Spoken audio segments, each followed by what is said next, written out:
Saya telah membaca satu kenyataan bertajuk menjawab kecelaruan Wika Siong oleh Angkatan Muda Keadilan Selangor.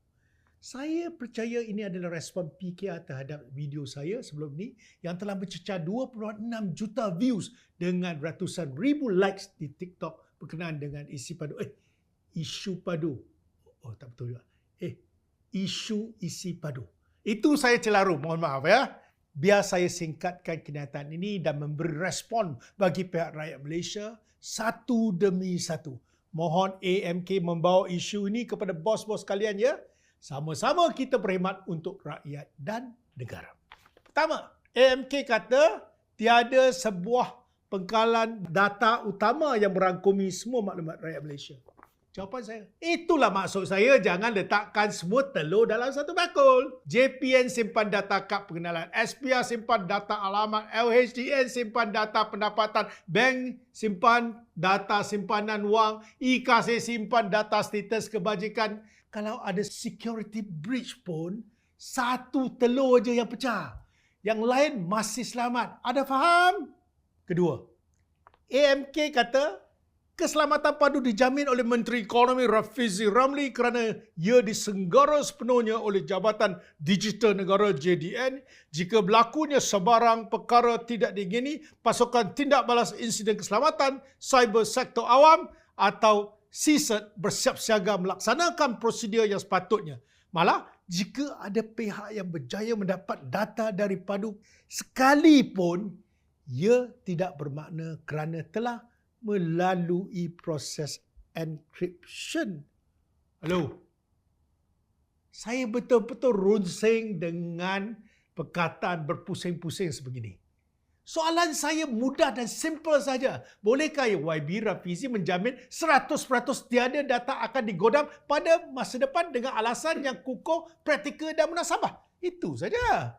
Tak perlu beritahu saya siapa yang kendalikan semua ni, JDN ke, CSIRT ke. Bagi saya, bolehkah YB menjamin 100%? Itu saja. Kalau tidak, bukan 100%, berapa pula peratusannya? 90%? 80%? Kalau YB Rafizi menjamin 100%, dua, dengan alasan yang kukuh, praktikal dan munasabah, dengar baik-baik 100%.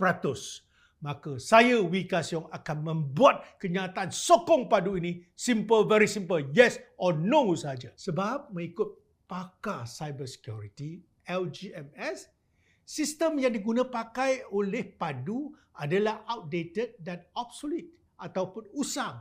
Perihal keselamatan ini, sebahagian besar rakyat Malaysia dan saya runsing nak mengikut kepakaran pakar cyber security atau pakar formula.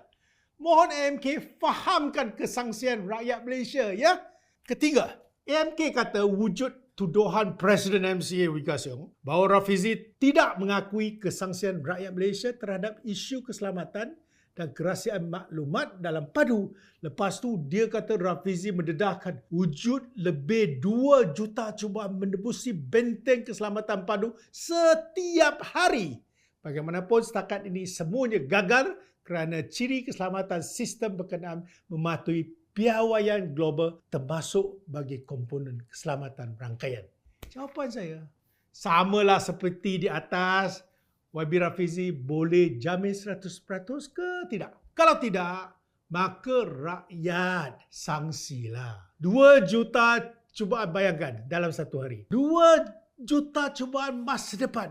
Kalau berterusan, sekali saja berjaya, kita akan jadi susah. Boleh tak YB menjamin 100 bilion cubaan secara kumulatif dan kemudian masih lagi tak berjaya? Maksudnya mereka ni tak akan berjaya selama-lamanya. Dan kalau Yang Berhormat boleh yakinkan saya dengan alasan dan yang memang kukuh dan praktikal, bagi tahu saya jawapan saya yes or no. Satu lagi ya. Isu keselamatan ini bukan saja diancam oleh pihak penggodam. Kalau pemegang data-data padu ini berniat jahat untuk bocorkan daripada dalaman, Macam mana pula? Saya masih ingat sebelum ini terdapat kebocoran data bank di Malaysia kerana terdapat seorang kerani atau pekerja bank yang memberikan maklumat sensitif kepada pihak luar. Kalau ini dilakukan oleh pemegang data-data padu, macam mana? Bocor pun sudah bocor, nak dakwa dia ke, nak ambil tindakan ke dia, sudah terlambat bang. Kita kena sediakan payung sebelum hujan. Faham tak? Saya bagi contoh ini, memohon ambil maklum dan report kepada bos. Ya. Keempat, we turut mempersoal kewajaran padu kerana berpendapat sistem e-kasir boleh ditambah baik. Malah, dia menyatakan sangat bahaya meletakkan semua maklumat dalam satu sistem. Bagi we, lebih baik maklumat rakyat Malaysia dikendalikan dalam keadaan semasa iaitu berselerak dalam pengkalan data persekutuan dan negeri. Bab data negeri ni, rakan sekerja saya dan rakan-rakan sekerja bos kalian dari Kerajaan Negeri Sarawak telah menyatakan isi padu ini bagaikan menelanjangkan diri sendiri. Bos kalian dah jawab ke segala kemuskilan? Saya tak dengar. Saya masih lagi menunggu jawapan. Macam inilah. Kalau setakat subsidi, bagi aja. Tak payah panjang lebar. Yang memerlukan BRIM atau dikenali sebagai sumbangan tunai ramah, rakyat akan memohon. Yang memerlukan voucher buku Satu Malaysia ataupun dikenali dengan satu nama pun saya tak ingat, cuma perlu tunjukkan kad belajar. Yang memerlukan pinjaman PTPTN yang bos kalian gagal untuk mansuhkan, saya mohonlah kepada pihak PTPTN. Atau kalau saya perlu, saya akan mohon pada PTPTN. Yang memerlukan bantuan kebajikan, pohonlah daripada Jabatan Kebajikan Malaysia. Yang memerlukan subsidi petrol, jangan pula bos kalian nak tarik balik. Nanti inflasi membebankan kos kehidupan pula. Kita yang hidup dalam keadaan susah. Faham tak? Oh ya, brother. Ketua Perangkaan Malaysia, Datuk Seri Dr. Muhammad Uzir menyatakan bahawa sistem padu akan mendaftar secara automatik maklumat asas rakyat yang tidak mengemas kini. Dahsyat. Nyaeng song mata kaji. Data tertibanya muncul. Apa sudah jadi? Ini mengharutlah. Dan akhir sekali, isu kelima. AMK juga memuji Yang Amat Berhormat PMX dengan kata dalam bukunya skrip. Anwar menyatakan bahawa dia percaya bagi memastikan kejayaan atau kerajaan berjaya melalui zaman pasca pandemik, pentadbiran semasa tidak boleh mengamalkan dasar business as usual. Tahniah, banyak baca buku. Itu amalan yang paling baik. Ada juga buku laporan Tinjauan Fiskal 2024 oleh Kementerian Kewangan yang menyatakan GST jauh lebih baik daripada SST dalam semua aspek. Dah baca ke belum? Buku Tinjauan Fiskal 2024 juga bersertakan prakata Yang Amat Berhormat Perdana Menteri. Jangan selektif. Semua buku harus dibaca. Bukan saja harus, wajib.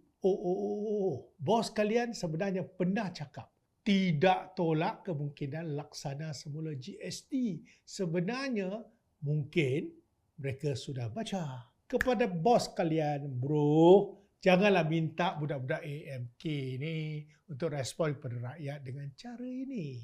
Bro, tak perlulah buat video untuk sindir rakyat Malaysia. Kata penat ikut suka korang. Nak daftar, tak nak daftar pun pandai-pandai korang beraya. Jangan cakap macam tu. Kami rakyat ni nakkan yang terbaik untuk negara kita. Kalau gagal untuk meyakinkan rakyat Malaysia dengan formula-formula dulu, tak payah pun menyindir rakyat. Subsidi ke, bantuan ke, itu dari rakyat kepada rakyat. Sindiran macam ni tak baik tau, bro. Apa-apa pun, brother, mohon maaf zahir batin. Raya dulu, mari kita beraya. Lantak jangan, gertak pun jangan. Maaf dipinta, tadahkan tangan. Selamat Hari Raya.